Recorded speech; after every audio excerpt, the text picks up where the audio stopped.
Welcome to Improv Your Parenting, the art of turning parenting into play. Today we're joined by Jessica Rogers. Jessica has been teaching, directing, and performing improvisation for over 2 decades across the Chicagoland area and at improv and comedy festivals worldwide. She also leads corporate workshops on leadership and workplace creativity and participates in corporate role-play experiences. As a dedicated instructional leader, Jessica combines her creative expertise with her experience as a public school teacher. She's passionate about providing professional development for educators and school administrators, using improvisation to enhance classroom learning. She instinctively applies the principles of improvisation to both her personal and family life, recognizing the positive impact it has on communication, adaptability, and connection. Jessica, thank you so much for joining me today. I would love to learn from you, one, about your background and what brought you into improv and working with kids. And then two, if we could get into how you interact with kids and what role improv has in that interaction. Jeremy, happy to be here. I'm going to start with my high school drama teacher, Ana Medeiros Blanco, who I fortunately am still in touch with so many years after I've graduated and she's now retired. It was my experience in high school with drama and with Anna who really inspired me to do what she was doing. I grew up in Miami. When I was looking at colleges, I knew I was going to stay within the perimeters of Florida. And I looked at the University of Florida. They had an excellent theater education program. And that's why I jumped on that opportunity.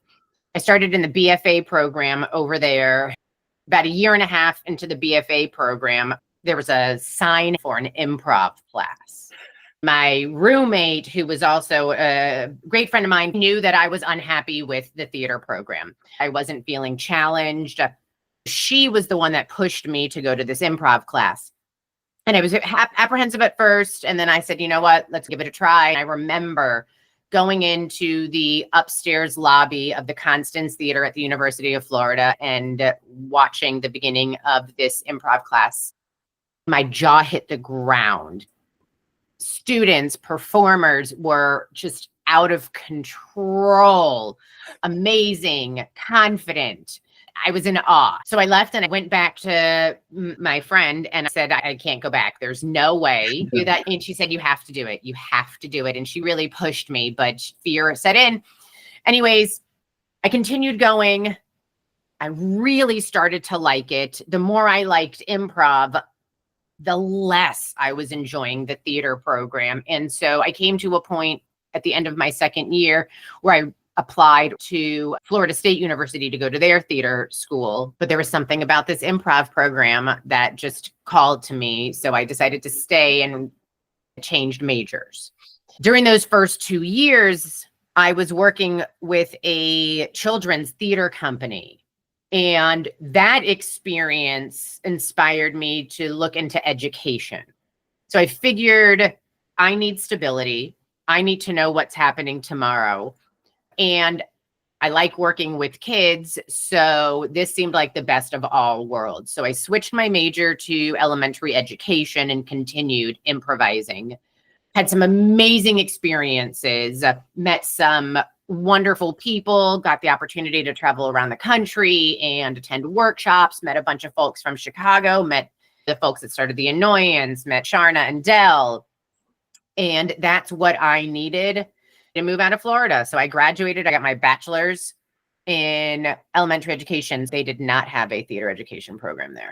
Moved to Chicago with my husband, who was my boyfriend at the time, and our 3 closest friends who we improvised with. The plan was to move up here, take a year or 2 of classes, continue improvising as the unit that we were, and then use these skills to either move to one of the coasts or move back to Florida and start our own theater. The longer we were here, the deeper I got into the improv community. And I started performing at IO, and I started working at IO, and I started teaching at IO, and I started performing at The Annoyance. And these opportunities just kept coming. All the while, I was spending my days teaching for Chicago public schools. So I would do 3rd, 4th grade, upper middle grades come home, change, go to rehearsal, go to my show, go bartend at the IO. So you could pay for the shows. Yeah, exactly. That was when I had a lot of energy. That became my pattern. That became my world. And I just found myself in love with Chicago. And the longer I stayed, the more opportunities presented themselves, the more I knew this was my home. So eventually, my husband and I got married, bought a house, had a kid, bought a house. And now 20 some odd years later, we are Chicago residents. Wow. Long term. In 2006, Second City reached out to me and asked if I was interested in teaching in their youth and teen program. I started teaching in their youth and teen program, which then led me to directing their youth and teen ensemble, which was an auditioned-based ensemble. And I started that around 2007. And that was an opportunity there was two groups. It was the youth and the teens. It was like 9 to 13 and 14 to 18. And here are kids that at such a young age are so passionate about comedy and improv and writing that they are putting together packets and they are auditioning for the Second City to be a part of this amazing program. I was very lucky to, about 2007, started with that program and continued with that program through the pandemic. So it was about fall of 2020 when I stepped away. But it was an opportunity for me to learn from teenagers and tweens in a way I never had before. I was used to public education, learning about kids and about their communities. But this gave me the opportunity to really learn about how kids view the world, how they view politics, religion, their role in the world, and how it either complemented or contrasted their parents' views. It's incredible. Yeah. It's great. You've demonstrated both you're a parent, you engage kids regularly, you trained tweens and teens in this art form, in self-expression. You've come at this from multiple angles around the topic of this podcast and what we're trying to produce here. What have you learned about interacting with kids in this space? What are some of the areas where you found improv to be useful and effective? I've found that it helps them to discover and share their own voices. Can you go into that a little bit, please? To be able to be vulnerable, to be able to share their passions and their fears, and to be able to explore them with others without judgment. And that's the key, is when you bring these groups, they all share this desire and this passion. Like us, they come from different walks of life. You have some students that are perhaps receiving a scholarship to be part of this program. And then you have some students who are so affluent, they have such different upbringings. And for these kids who would have never come into contact otherwise, to be able to sit down and share who they are, share their questions, share their feelings, to be able to openly communicate, even when there are disagreements or they don't see eye to eye, but to be able to move forward to create a message that they can share with the masses is it's an honor to facilitate and be a part of these conversations, and to have kids walk away knowing that, again, their voice matters. I would imagine that experience has changed who they are, how they present themselves to the world, and how they think about themselves even when they're not presenting. Yes, absolutely. And to further evidence that, I have kids that I started working with at 9 that are now in their upper 20s, early 30s, and we're still in contact with one another. I've been able to watch them grow and evolve into these young adults that just recognize that the world is their oyster. They're doing stand-up and talking about controversial issues, or writing for different programs, sharing their views on the world, and they're able to confidently do that. I want to transition this a little bit into your parenting because it sounds like you came into improv before you were a parent. Yes. You went into education before you were a parent. And so then as you became a parent, did anything transform? Did you gain any new perspectives based on that personal experience of interacting with your own kids? The reason that I do improv and the reason that I've done improv for so much is because it's fun. Yeah. It's fun and it's entertaining. And I love being around smart people. It's that idea that I've brought into parenting. Let's make this fun. I have one kid. He's the best. He is the best. No contest. He is kind. He is compassionate. He is smart. He is creative. And I love to feel that it's because my husband and I have just ushered him into this world where he can't fail. No matter what he does. What he does. And if it doesn't work out, we learn from that and we take it as a gift and move forward. What does that look like? Can you give some kind of example of how you've done that? The first thing that comes to my mind, my son, he's an actor. And so he has been auditioning since he was 5 years old. So he has been rejected since he was 5 years old. That's it. So at an early age, having him understand that his idea, if you will, won't always be accepted. He's not always going to get the part, but we'll move on. There'll be something else there. He quickly subscribed to that methodology, that thinking, and I really think that it's helped him through the course of his career and at home. Like, we don't always get what we want. How have you balanced that? You mentioned fun, that sense of fun with being a parent and like safety, and how do we make sure we get to school on time or whatever it is that's going on? Absolutely. It all comes down to making good choice. And that's something that we try to instill in him. Make a better choice. And that's something that I would say as an improv teacher, I would say make a different choice, see what result that yields. So just the idea of choices, coming with safety. Do you think climbing on that countertop is a good choice? Think about the possible outcomes. So just like a herald, see the big picture. For people who don't know that reference, can you go into a little bit more detail on what that means? Herald is a long form structure that the IO is credited for creating. Our job as an ensemble is to take a suggestion and delve deeply into that singular suggestion to find the depth and the meaning and the greater universal themes that could come about as a means of exploring said suggestion. We do that a half hour with scenes. When you offer your child to consider the consequences, to see the big picture, how did your son take that and say, okay, here's how I'm able to do this thing you're suggesting I do? Again, I'm the best kid. There was very little resistance from him at an early age. Somehow he just innately knew the idea of acceptance, which is something that I had to challenge myself with. As a parent, there's a lot of things you want to say no to. Can I have candy for breakfast? No. But then my head goes, why not? Why can't you have a couple M&Ms with your eggs?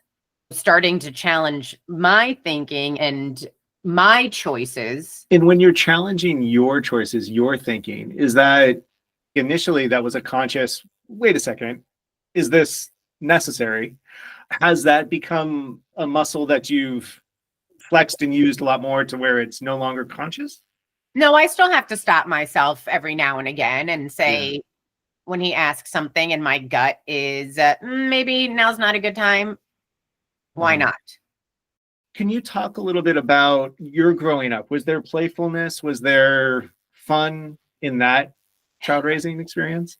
I remember my playfulness and my fun with my brother. I grew up in a time where my dad it felt like he was always at work.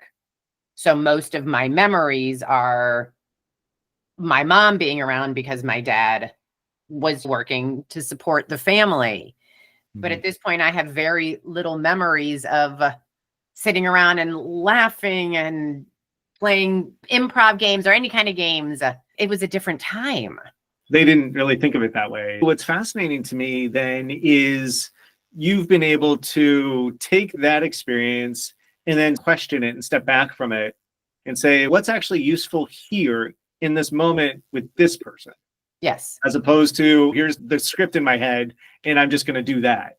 Yeah, I knew that when I became a parent later in life, whatever that means, I had my kid at 36. And I knew at 36 that we were going to figure this out. I wasn't following a guidebook. I wasn't going to do what this person said or that podcast said. My goal was to keep my kid alive, keep him safe, and make sure he's happy. And our goal. My husband. You didn't do it alone. Talk to me a little bit about that, the relationship with your husband and how you together, you said he came with you to Chicago, you were improvising together already. How you together then, in terms of raising your kid, came to improv is useful here? Or was it just a natural, this is what we do? More of this is what we do. I do know we never sat down and said, listen, let's go ahead and abide by the tenets of improvisation as we raise our. I can't imagine that conversation. A normal conversation never took place, but I think that the tenets are ingrained in me and we are so on the same page that it seemed natural for both of us. So do you have playfulness in your home? Tell me a little bit about that. What does that look like? Which I feel like we're a happy home. We're a family. I've got an 11-year-old kid that wants to be with his parents. That's great. He loves hanging with his friends too, but he loves being with his parents. And that's definitely a testament to what we have brought to the table and our interactions with him. We play video games. We'll play board games.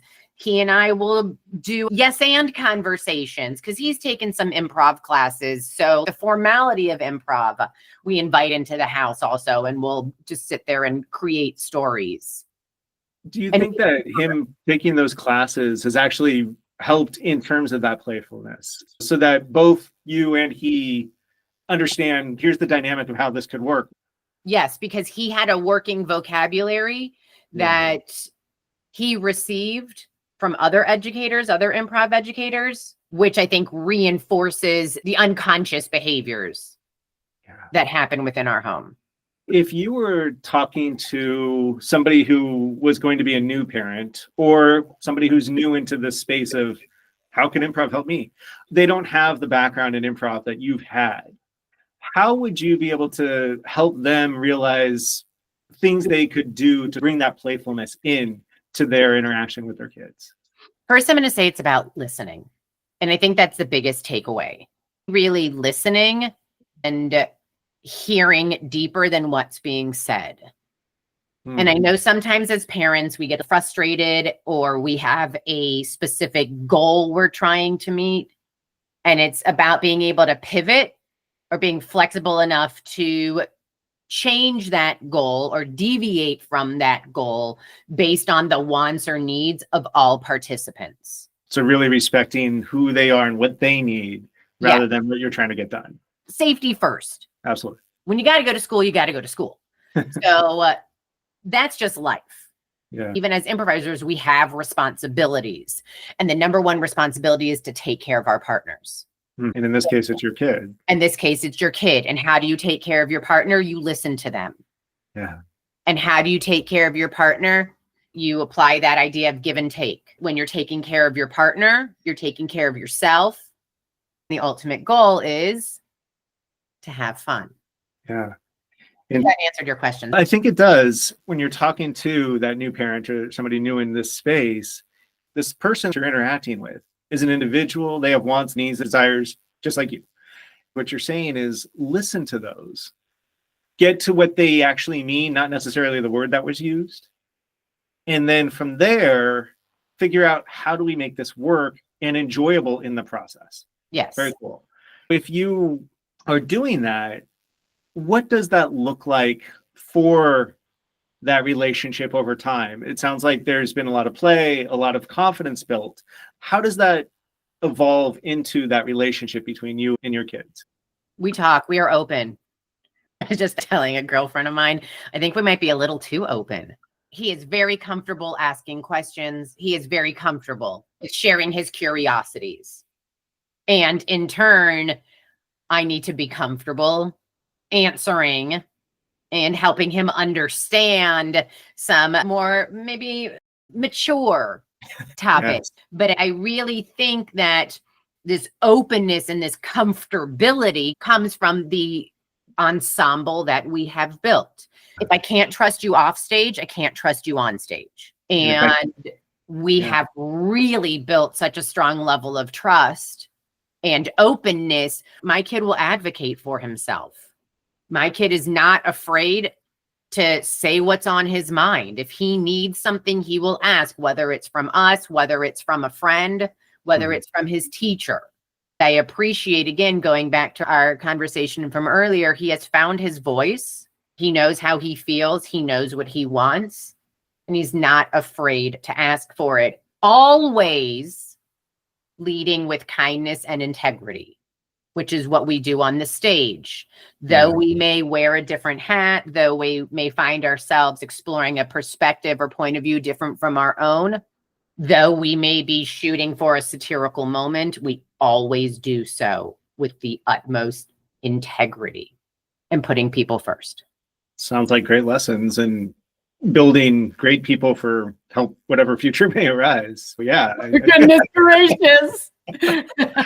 Anything else you would like to add that I haven't specifically asked about here that just you think this would be really useful for people to know or to hear, to have in their head? I think the big one is patience is so important. Mm-hmm. And again, I come back to most of my, if not all of my improv career has been working with an ensemble, which means I am not always going to be in the forefront. So exercising that patience, because you never know what it'll yield. It also gives us the opportunity, or me the opportunity, to breathe.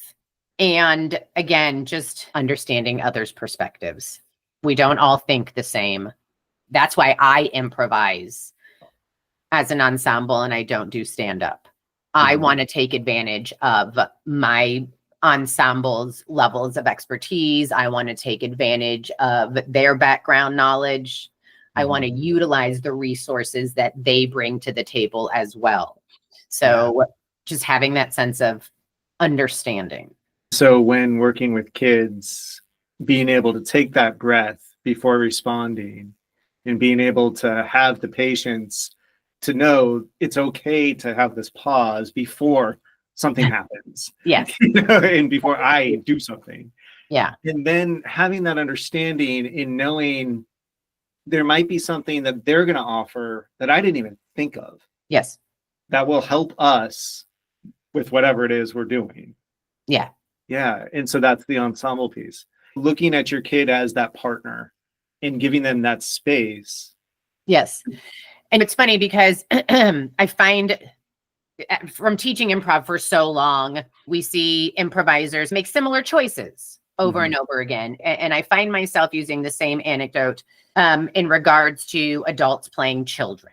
Because more often than not, when an adult plays a child, they play them like doofy and dopey and unknowing. I don't know how to do this. And the side coaching that I always gives is this reminder or this invitation to recognize that children are a lot smarter than we give them credit for. Yeah. They just don't have the vocabulary or the experience. But our kids are smart. So let's recognize that. Let's cherish that and take that as a gift and a reminder that, again, we're all building this together. Wow. I think that's an absolute perfect place to end this interview because that is such a great lesson to take away. Jessica, thank you so much for your time, for your insight, for your experience, and for everything you're contributing to the world through training all these people. I think it's fantastic.